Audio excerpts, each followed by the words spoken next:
in those books. I don't know. Maybe it's just because I'm a woman. But when I was in high school and college, I really identified with Anne Elliot. Okay. Like that personality. And I think like it's because I became a slightly more healthier person. Yeah. Who doesn't just stuff all my emotions down and like put everyone else before me. But now it's like, okay, like Eleanor Dashwood. Yeah. Get where you're coming from. Yeah. I can like. Yeah. Definitely. Yeah. Yeah. Do you have a sister? No. Oh. Okay, I have a younger brother. Yeah. Okay. Yeah.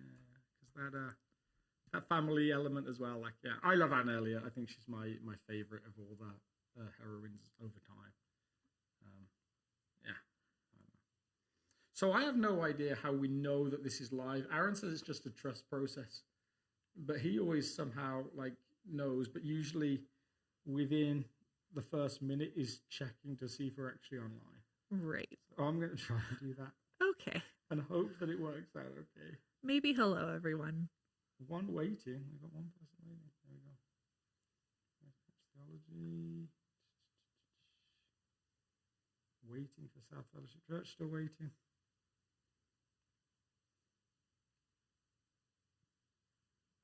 Is there a button we need to push? I don't think so. I think it just, he says it absolutely goes live automatically. Oh, what I can do maybe is turn down. Oh, maybe I'll just leave all the microphones up because that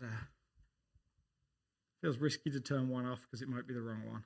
Great. Should we message Teresa to double check for us? I think it's live. We're started? Yay! I think it's live. I think. There we go. I think it actually got loads of us talking about Jane Austen. Jane Austen. Cool. So if you caught if we're way behind and you caught Jessica and I, we're probably the literature nerds on the staff, right? I can't think of like in terms of like vocal ones. Yeah. And certainly in terms of like romantic fiction or fiction in general. I don't romantic fiction probably like not so much as far as like a solid romance novel. No, sorry, romantic as opposed to romance. I think there's a distinction. I hope anyway. Yeah, not like the romantics, not the romance. Yeah. $2 from Safeway romance novel. I read those all the time. No, yeah, absolutely. We were just nerding on Jane Austen and all those different things. Trying to guess if it was live or not, which, And we kind of figured it out. So if you stuck with us through that, then great. Let's talk about Jesus. Yeah, absolutely. Yeah. I mean, although you've just finished your annual Lord of the Rings perusal, which I feel is like as close to talking about the Bible without talking about the Bible in literature. Like, it's like, you know. Not like specifically Christian literature. Exactly. Yeah. It's right there with all the different things that are, and I'm still stuck way back at the beginning. So I've got loads of joy in front of me. So we get to talk this week about a couple of subjects. We get to talk about your sermon from this week, which was wonderful. Thanks. And you just bring yourself to that as well, which I mean, and we've talked about this before, but I love that. Because I think there can be a tendency when you're preaching to be somebody else. I think that definitely comes out. My grandmother said to me said to my mum when I was born, "Oh, he's going to be John Billy Graham Wesley," which is so much to live up to. And like two very different people. Also. Two very different people as well. And unfortunately, there's not a lot of audio of John Wesley preaching, in 1789 or whatever. But there is a lot of Billy Graham. Yeah. And we used to watch Billy Graham's Gospel Hour or whatever it was called. And so to watch that, like very oratory style and like just this compelling person, there was a temptation to say, I'm going to try and be that person. And unfortunately, some wise person came along and said, well, actually, you don't have to be that person. God made you for a reason. Yeah. So how have you wrestled with that tension? Was that easy for you to just adopt like your own sense of style? Yeah. I mean, I have preached before, like, yeah. You've preached in the seminary, got to preach 3 years ago now at South before. Yeah, 2020, July 2020, when we were still recording videos and on lockdown. But then you preached at and then I preached Advent, right? Yeah. Yes, Advent. yeah. So I remember when I was preparing for the Advent sermon, one of the things that clicked in my mind just a couple days before I got up to actually preach was that I'm not there to fill in for you. Mm-hmm. I'm there to pastor this congregation. Yeah, and totally. share Yeah. what God has. For them. And that relieved a lot of the, okay, like, Alex has a lot more quotes than this. Like, all of the, okay, like, do I need to, like, be a little more high energy and active? Which, like, I didn't even have the physical energy to do at that point. Yeah. But that took a lot of that pressure of, okay, I don't need to match the style. Just do whatever. And that was something that I tried to keep in mind this time from pretty early on in the process of, like, I'm not just there to fill in for Alex on vacation. Uh-huh. Sorry, everybody. Yeah. I'm there to pastor South Fellowship, this congregation that I love, and that God has something to say to. Yes. And just focus on what that is. I love that. And I think there's actually this beauty, isn't there, that there's people that will hear, like, something from you and your style and what you bring that wouldn't receive that same thing from me. That there's, there's that, like, even when we think about the subject that we'll get to in a moment of, like, of rest and all the things that you went into there. I'm not a particularly restful person to listen to. I tend to hop around on stage too much. And I actually had someone ask me not long ago, they said, have you thought about doing, like, as like a side hustle or whatever, doing like consulting for other churches and pastors? And I was like, no, like, what would I even say? Like, I used to get terrible marks in homiletics class because almost everything I do is wrong in terms of the received, like, way of doing that. And there can be a push in I think, in certain seminaries to try and create a certain style of preacher. Yeah. Well, at Denver Seminary, which is where I went, they do teach you a specific style, big idea preaching. Yeah. And they do say, they're very upfront, like, you might choose at your church in the future, whatever, to adopt a different style. That's okay. Yeah. For the purposes of this class, like, we want you to understand why we find this has value and, like, how to be able to do it, and then go do whatever you want. Yeah, that's great. I mean, and I actually got worried for a while because I wouldn't describe what I do as big idea preaching. I would describe it as meandering, wandering, whatever. And I actually, it was the guy that gave me some sense of being okay with who I am in that respect, particularly, was actually Erwin McManus. And I don't know if you've ever listened to any of his sermons, but he's, for those of you who don't know, he's a pastor out in California, works with a lot of people in the movie industry, and he would say he operates in a similar way.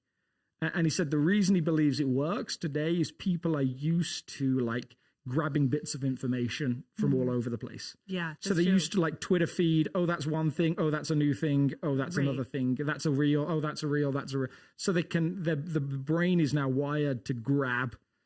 Now that would explain why I do get occasionally people, especially from an older generation, that would say, can you not concentrate it down to, like, more for us?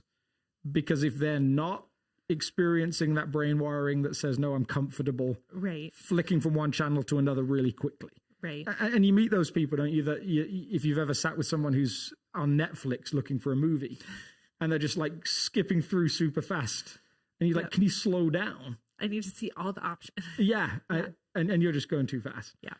But we are, like, we can probably all do that faster than someone would have been able to do 20 years ago when they would peruse slowly in Blockbuster Video, reading every cover and kind of trying to take in the details. So I do love that you came and you just brought yourself.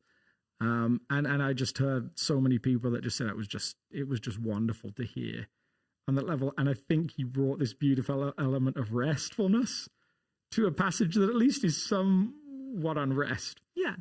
So remind us again, what was the passage? And I have no ability to bring it up like Aaron might, because we're relying without Aaron this week, and we're technologically vaguely competent without him. Right. And I don't have it memorized, but Matthew 11, 25 through 30. Core passage, though, was Jesus' invitation to people, right? Was that the... So the actual full lectionary passage was Matthew 11, 16 through 19, which is the parable of the children in the marketplace. Yes. You don't want to engage with each other's games. And 11, 25 through 30. 25 through 27, Jesus is praising God for how the truth of who God is and what Jesus is doing. God has chosen to hide from those who consider themselves wise, and will then miss out on the truth of what God is doing, and has revealed the truth to those who will come like little children. The ones who do want to participate.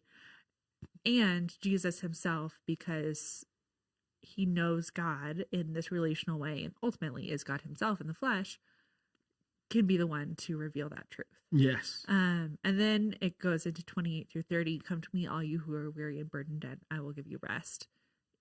Easy yoke, rest for your souls. That very famous passage that, again, I do not have memorized. But so that, and for those of you that don't come to South, you may not have heard, we're doing this season on where we're following the lectionary, this kind of document on teaching for the church that has been around, and Lutheran churches particularly follow it pretty closely. But it gives 5 passages every week. It depends a little bit on the week, like 5 to 7. Yeah, and so you had options. Yes. Do you remember any of the other options? Was there anything that like glued you to this one? Other options, Genesis 24, I think. Okay. Rebecca being selected to be Isaac's wife. Okay, and going back. Yeah, that's a fun one. I didn't know what to do with that one. Yeah. And really had to make it into a sermon, so I didn't really want to touch it. Because the natural correlation to a lot of people today with that would be, hey, just pray for the woman you're supposed to marry or the man you're supposed to marry, and they'll turn up at a well somewhere. Right, like probably where I would have gone with it is like moving forward in faith like Rebecca does. But and then associated with that, there were a psalm. I don't remember the number, but it's the psalm that's written to the royal bride. Okay. And the royal marriage. Yeah. And then there's a passage from Song of Songs. I didn't really want to preach Song of Songs. Yeah, that's a tough one. Yeah. We just did a series on marriage. Yeah. So that felt like it would have been touching on similar themes that we really just talked about. There was a passage from Zechariah 9 through 12, I think, which is referenced when Jesus enters Jerusalem. Yes. And then an accompanying psalm of like God's kingship. Okay. I touched on really similar themes and actually touched on that Zechariah passage the last time I preached. Yeah. That felt like I would be saying the same things. Yes. Absolutely. So didn't want to do that. Then this Matthew passage and Romans 7, where Paul's talking about how he does things he doesn't want to do. He doesn't do the things he does want to do. Yeah. So it was the Romans and the Matthew passage that I was ultimately deciding between.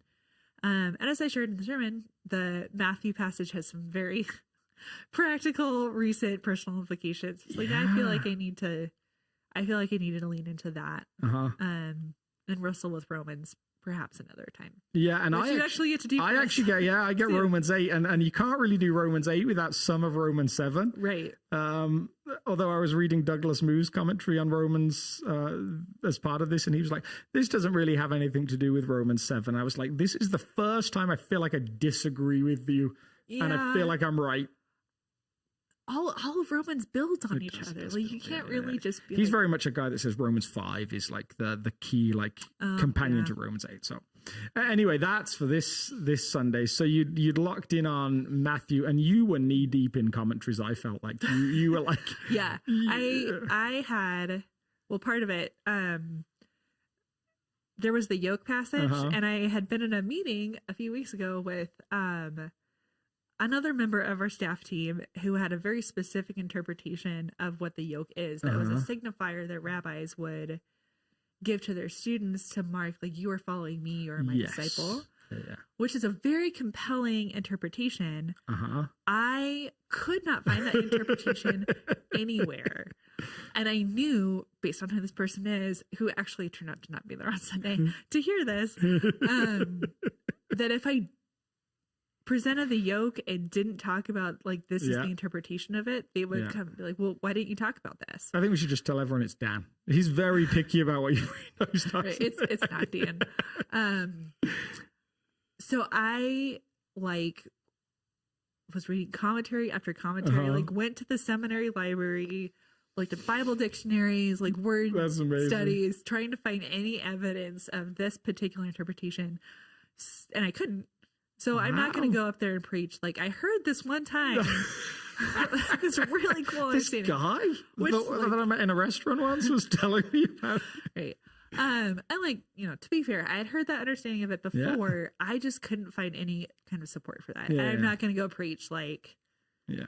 I don't have anywhere to back this up, but someone said that, you know, this is a signifier. And ultimately what I came to is like, you know what, there's a bunch of different, even in the text that I could find, the support I could find, there were different interpretations for what the image of the yoke meant, what it was referring to.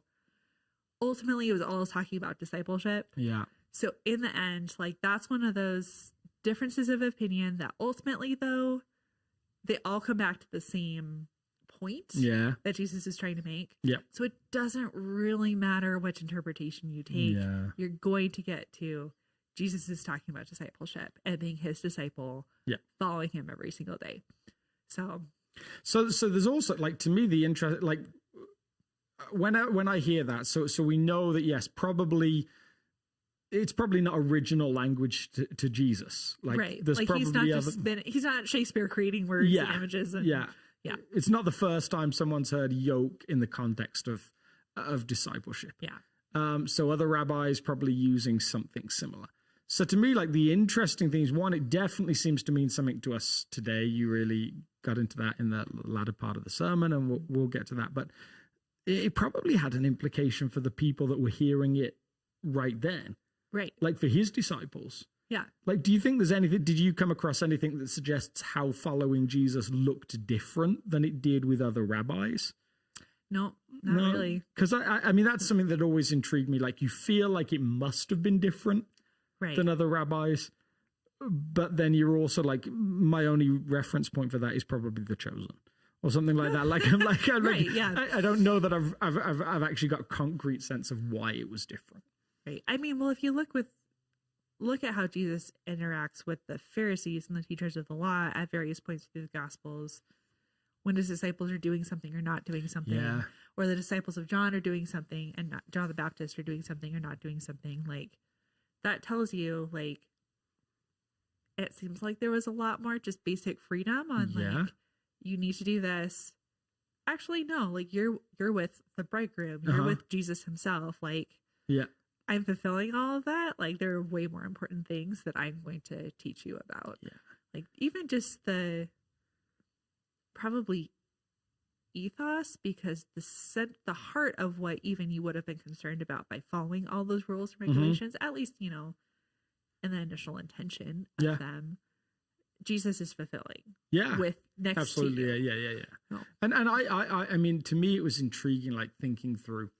It seems like the culture of the days that rabbi is a significant position, and it at least for lots of people that were really in the temple cult of the time, like it gives a little bit more financial income. It's and of course we know how people have never changed in this respect. Like, generally, the when you get wealth, you get to distance yourself from people a little bit. You perhaps have a few get more options. And you tend to, like, you say, well, you guys come to me and I'm going to teach you, and then you go back to wherever you're living. There's all those different elements in play, and we see with Jesus really this community of people that moves around from one place to another.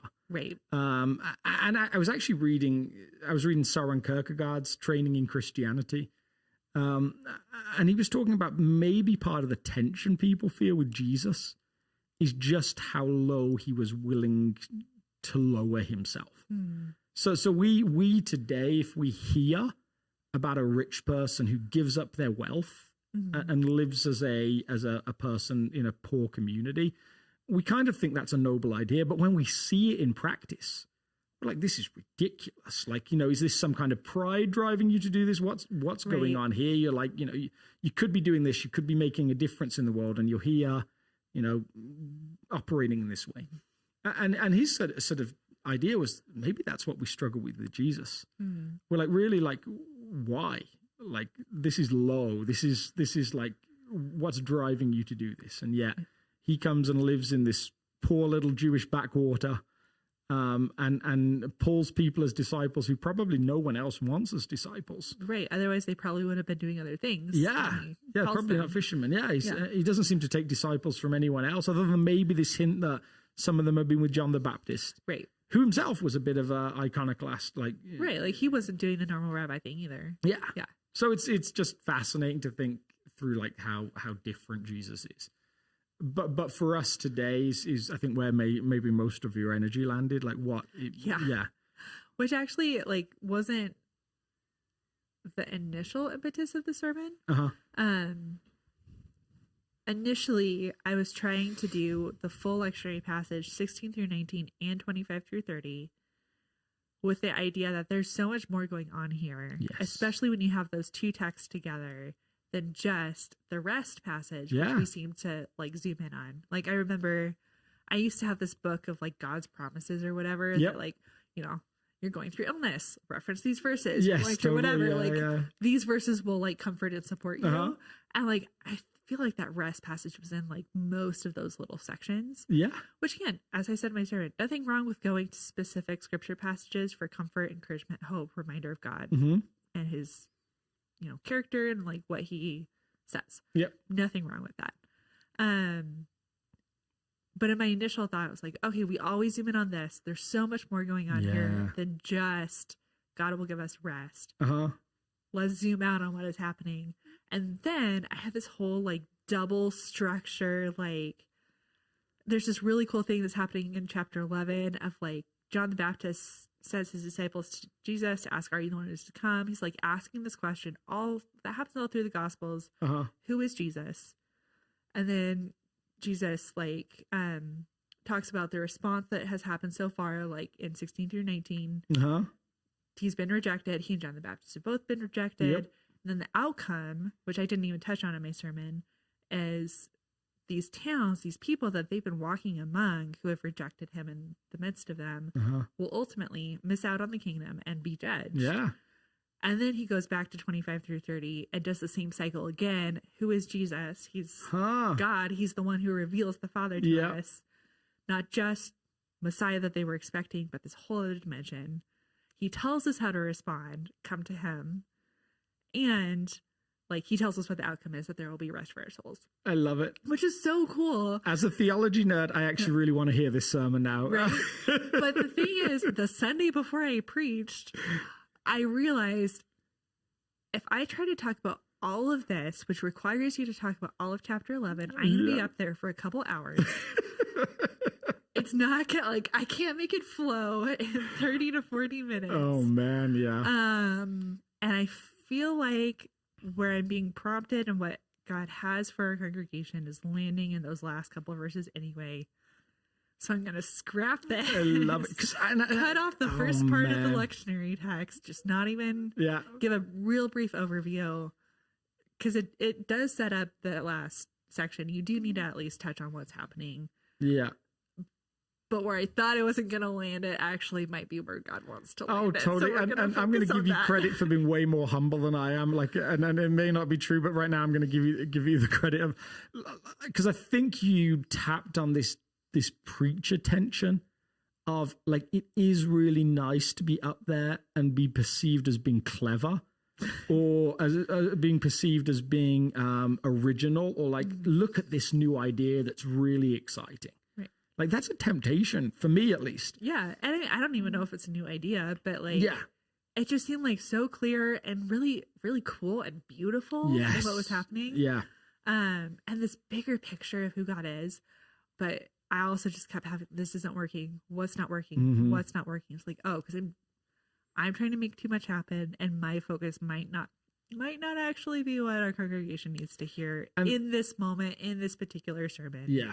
And that to me became this key question to ask during sermon prep. Like, God, what do your people, even like what do our people, our community need to hear from you today or this week?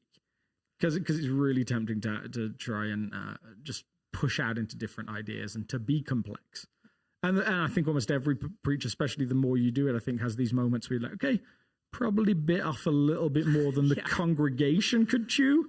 Right. Maybe even me as well, like that sense of like, So you picked that passage, you landed on that one idea. Mm-hmm. Like if you were to reiterate for people listening, what was the big takeaway, like in terms of that passage? When Jesus talks about rest, he's not giving us an out, he's offering us himself.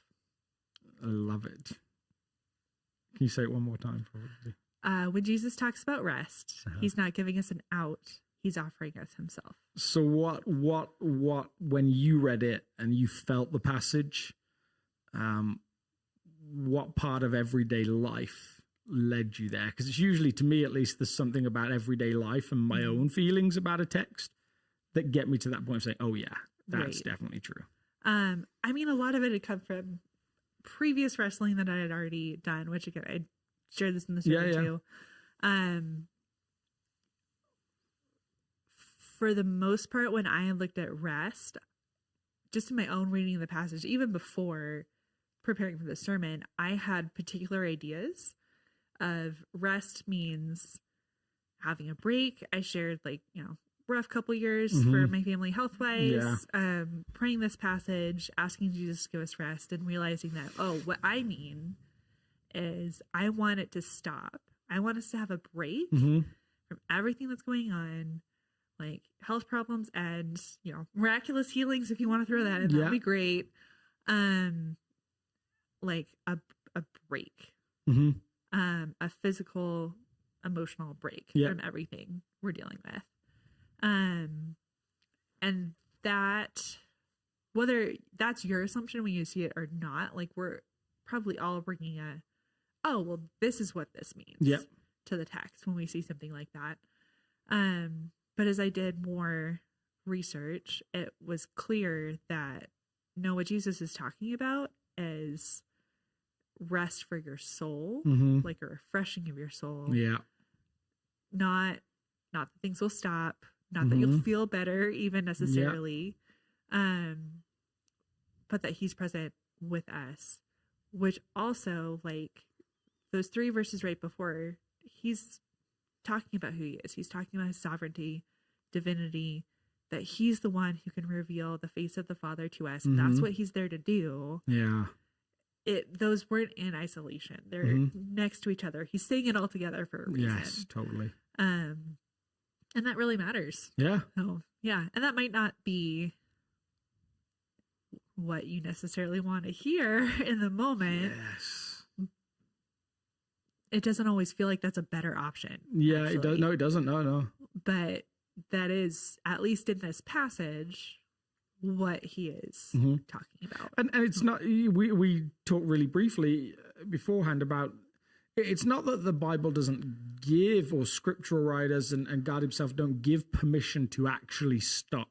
Right. Some points, because that is an important part of spiritual life, right? Yeah, totally. Like Sabbath is part of the 10 Commandments. Yeah. There's value to it, just regardless. But yeah, at this point, at least the promise that Jesus is making when he's offering to us is that, like, it's not even like calm in the storm of life. It's that he's there present with you, and that he will restore you. Yeah, and I think I was praying with someone after the service, and the thing that came to mind was, when you think about the yoke image, when you think about the idea of my yoke is easy, my burden is light. It's not that there's not heavy burdens to be moved. Yeah. It's that you're not supposed to do them alone and in your own strength. And I think that can be our temptation to say, no, I'm carrying this. Right. Even like from moment to moment. Yeah. Like, one moment you might be like totally relying on Jesus. And then like within 20 minutes, it's like, I have to do all of this. Like, Yes, and right, Jesus is there. Yeah, and I almost perhaps, depending on your personality, a little bit of like, I kind of want to achieve this and I want to be independent, and all of those different elements. Yeah. You know, and I actually had something come up around this area not long ago, and I was kind of muscling through something, and I was reminded of Jesus and Paul, and there's this moment where Paul says, God gave me a thorn in the flesh. And he doesn't really, I mean, there's all like different, again, like the yoke idea, bunch of different commentary ideas about it, just exactly what that is. Right. But there was something there that made him reliant on God. Yeah. And it was this moment for me of like, oh, I've been trying to get rid of this thing by myself. And in actual fact, maybe that's the reason it's there, to actually help me realize I need a yoke with Jesus that enables us to do good things together. Yeah. So I loved that reminder that there's, and perhaps rest is, do you happen to remember did you look into any of the translation elements of what exactly, like why the word rest? Because it feels like rest is it can mean a couple of different things. Right. And stopping is maybe our natural understanding of that. Right. Oh, yes.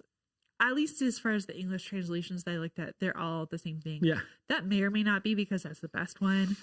That may also be because that's what everyone's familiar with. Yeah, in this totally. passage. Yeah. I think the Message is really the only one who really takes it in a slightly different direction, but it still ultimately comes to the same thing. Yeah. And I mean, Jesus is talking about rest in a way, just not necessarily what our automatic association with it might be. Yeah, because there are things you can do that are restful. There's ways that you can do things that are restful, and also the opposite. Mm-hmm. And yet we do tend to have this connotation in our minds that no, rest means stopping. Yeah. And I think that I'm intrigued how because you said you felt like this was what our community needed to hear. And perhaps like by extrapolation, what our society needs to hear.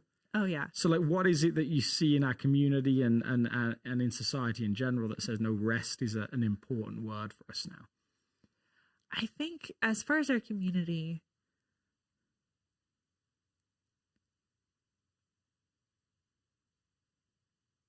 I wouldn't say that we're a church that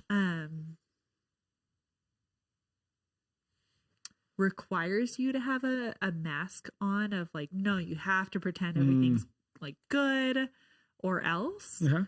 I think people are, naturally very friendly and welcoming and tend to show up at least to church on a Sunday. I don't know if their best self is the right phrase, but like at least a generally positive version of themselves, which is great and fine. And like, I think creates a genuinely welcoming environment for people.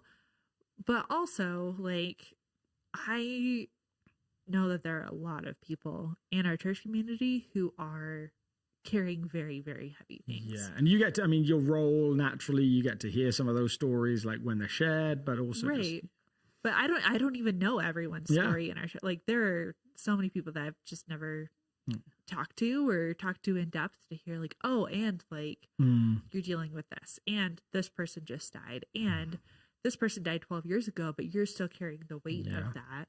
And this person's sick and you're trying to support this. And like, you're making these decisions about, do I pay rent or the water bill or a car bill or all of these things. And like, regardless of how we present ourselves, that is a lot to carry. Yeah. Whether or not I specifically know about them, Jesus does. Yeah. The people experiencing them do. Yes. What I also think is true of our community is that we do enjoy helping others. I think it's hard for people itself to ask for help themselves. Oh, man. Yeah. And I think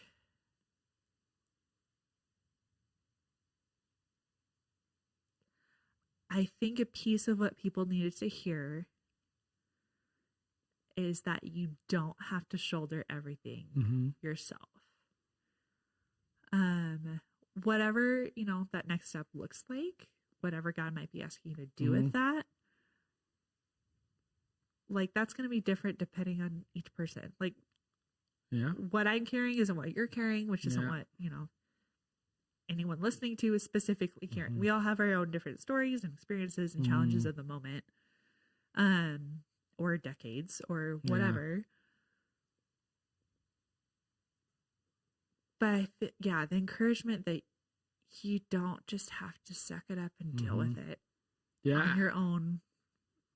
And I definitely feel that temptation. I mean, I think I shared in a sermon right before I went on vacation. I'm terrible at asking for stuff.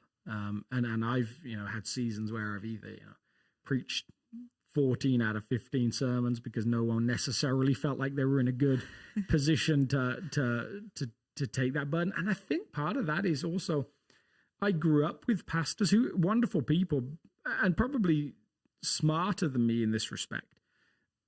They would say, this is the week after Thanksgiving. I'm not preaching, I'm taking a rest. Who wants to do it? Right. And we're very okay with, in their knowledge that, was it going to be the highest attendance week? No. Was it like offering someone Easter Sunday? No. But they were okay with that. Whether that was out of like, well, I earned this privilege, or whether I've done the bad weeks or the less popular weeks. But I remember getting to like that week between Christmas and there was New Year's Day was a Sunday, and no one really seemed like they really wanted to do it. And I was like, well, I can probably do it with the least impact on my week off than anyone else can. Sure. So I was like, well, I'll do it, and that'll be fine. So like that tendency is definitely something I notice about myself as well. There's also like, and I don't know if you and Elijah and Phoebe feel like you've hit this yet, because Phoebe's still younger. There's also just what I sense with people in my time of life, which is kids pushing into that, extracurricular phase. There's just this like frenetic pace to modern life. Yeah. That this seems to speak into as well. Yeah. And I mean, I think we can't stop well, we can't rest well, we can't hand over our burdens to Jesus well, probably, if we don't have some idea in our own hearts of why that's so hard for each of us to do. Like, it's one thing to just say, and I don't want you to hear us saying this, and I don't want to say this in my sermon of just like, stop it. Yeah. Like, just do better. Kids out of everything. Just be with Jesus. Yeah. Like, just do it. Yeah. It's like, that's not super helpful. And then it's like, whenever I've heard someone be like, just be with Jesus, it's like, well, how? Yeah. Like, do I have to go like hike a mountain? I don't like being outside. Is that the only way? That's nature is the only way to reach God. What happens if you hate that? Like, if you don't understand your own temptations and like why you feel like you need to just push through or say yes to all the things or pull yourself up by the bootstraps or struggle in silence or whatever it is, like, is anything really going to change? Are you going to be able to like make a meaningful shift? Like, what would growth really look like if you don't understand the heart of it? I think like partly for me, and I did get to a point last summer. I was dealing with a chronic illness flare. I was very sick. Yeah. Probably actually sicker than I wanted to admit at the time. But I had a point where I like physically could not do a lot of things. Like, I literally did not have the energy to do it. So my husband took on a lot of that, which, like, bless him. That was really hard. He did it. But what I realized in that was really hard, not just because of the physical, like, suffering, and questions around that, but I am a generally high capacity person. I've gotten a lot of praise for being a high capacity person for pretty much as long as I can remember. And like, being able to do things quickly and fairly well, and like juggle many things without necessarily breaking down until like that point. And having to wrestle with, like I want to carry all this because it feels like I should. I always have. And I've gotten all this affirmation of my identity as someone who can do all this stuff and carry all these things. And now I can't. And it's just me before Jesus. And what do I do with that? I don't like being here, but that's where I am. And I have to wrestle with that. And another realization at that point was part of the drive to do all the things was not just like the real responsibilities of like being a mom of a toddler who, is not self-sufficient.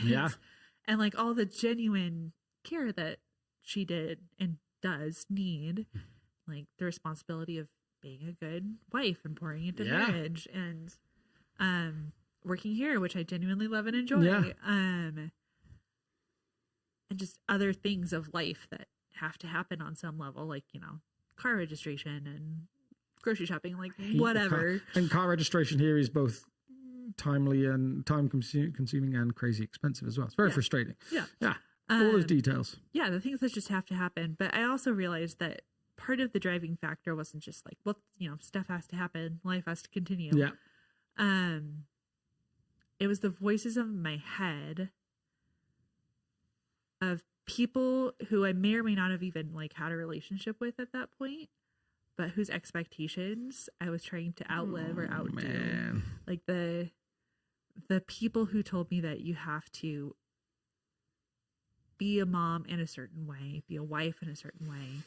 I shouldn't even be working at church, so therefore I need to excel at all the things. Like, be the perfect homemaker and wife and mother to justify having a job and to do that perfectly. Which I should clarify. My mom listens to this podcast sometimes. My mom was not one of those voices in my head that I was hearing.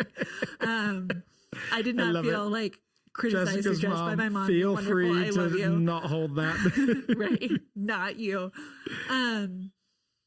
But the driving factor of not just like my own identity and where I was placing it, but trying to outpace other voices of who I should be.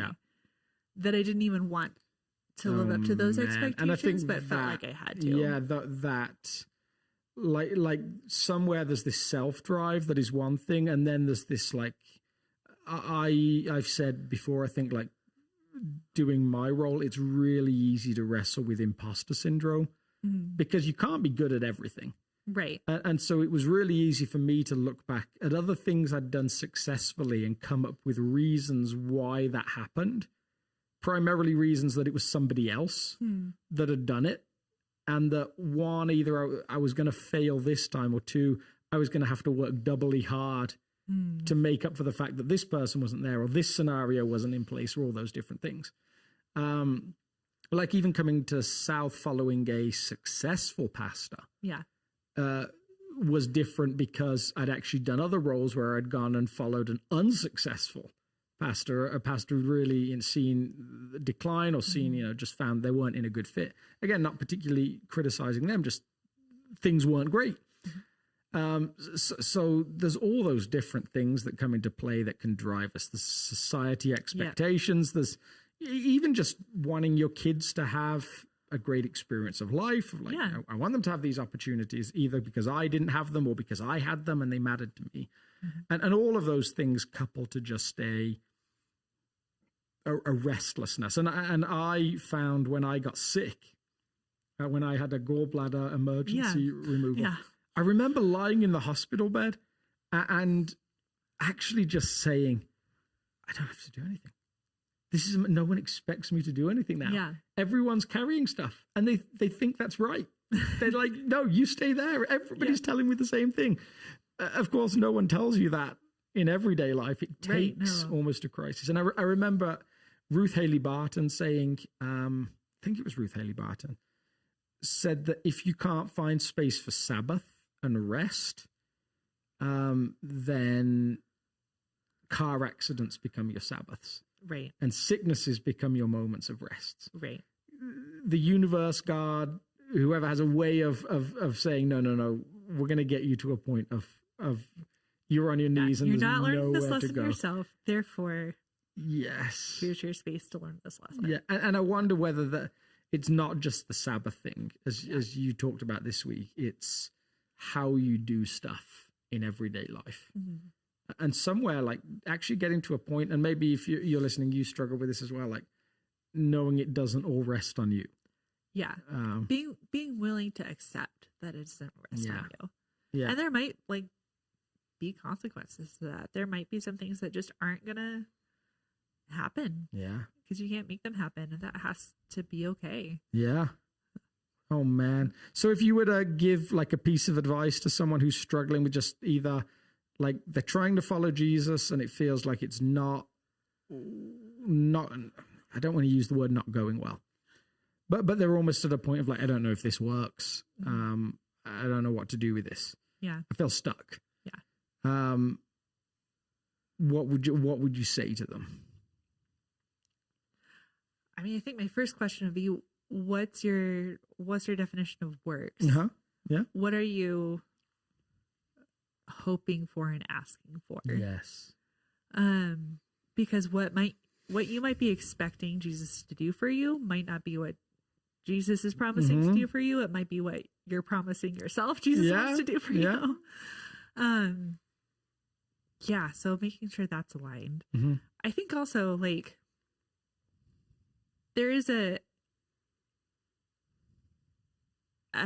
fairly common dark night of the soul season where it may or may not feel like God is present. Yep. And it doesn't mean that he's not. Mm-hmm. It just means that like you're not feeling great about your spiritual walk, and he might just be asking you to keep going until the clouds clear eventually. Yeah, faithfulness continue. Yeah. I mean, if we believe Jesus is who he says he is, if you believe Jesus is who he says he is, like it's worth it to keep going. Yeah. It doesn't feel good. It doesn't feel good. No. But he's still present and looking for those moments where he's present. Yeah. I think as far as just like an everyday seeking his presence, I mean, asking him to show you every day. If you ask him to show up, he will. It might not be in the specific way that you're really hoping that he will, but he will. Another practical thing, there's a book called Every Moment Holy. There's actually two of them. It's a book of prayers. The first volume is prayers like for just everyday things. One's like while changing diapers, right? It's while changing diapers, drinking a cup of coffee, starting a beloved book is one. My Lord of the Rings prayer. Right. There's one for a husband and wife at the beginning of the day and one for the end of the day. Wow.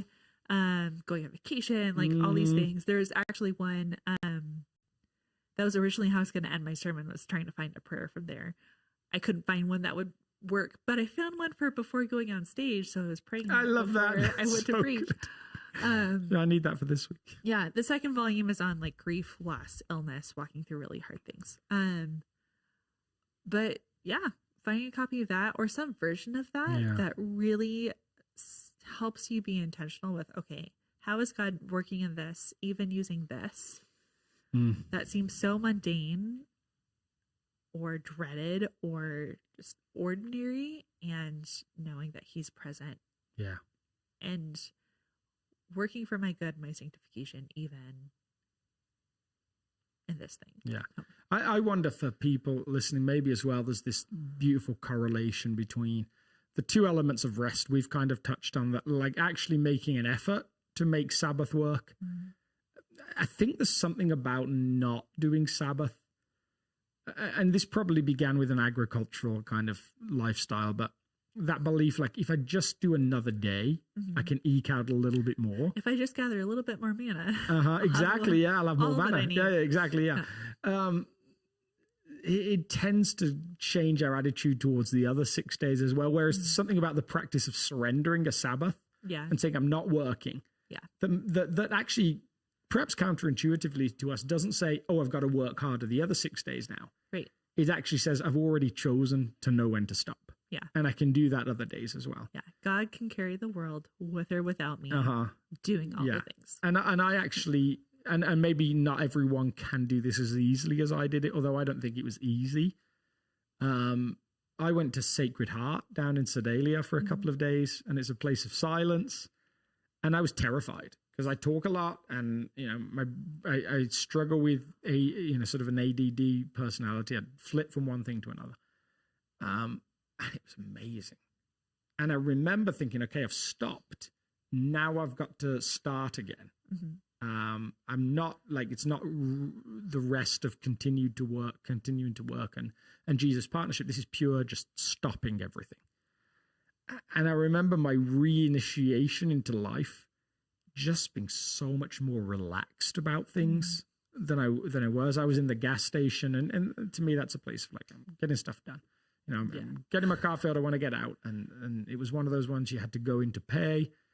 And so I wandered in, and then someone else tried to get in front of me in the line, and something else happened. The machine stopped working. I was like, it's fine. It doesn't matter. Like everything's something about my decision to stop actually enabled me to continue in rest, which is just, to me, a fascinating correlation. So maybe if you're listening and you're like, okay, there's something here that just feels like this pace of life or this way of doing life is not healthy. Yeah. There's maybe a couple of options there of brave things to jump into. Well, thank you for joining me. Yeah. And you're kind of as at home here now as I am. So this is becoming your chair. I love it. Yeah. Podcast anymore. And everyone, thank you for listening. And of course, Aaron usually says subscribe and like and do all those things. And so today I get to do that. Have a great week, and we'll see you on Sunday or next week on the podcast. Bye. Bye.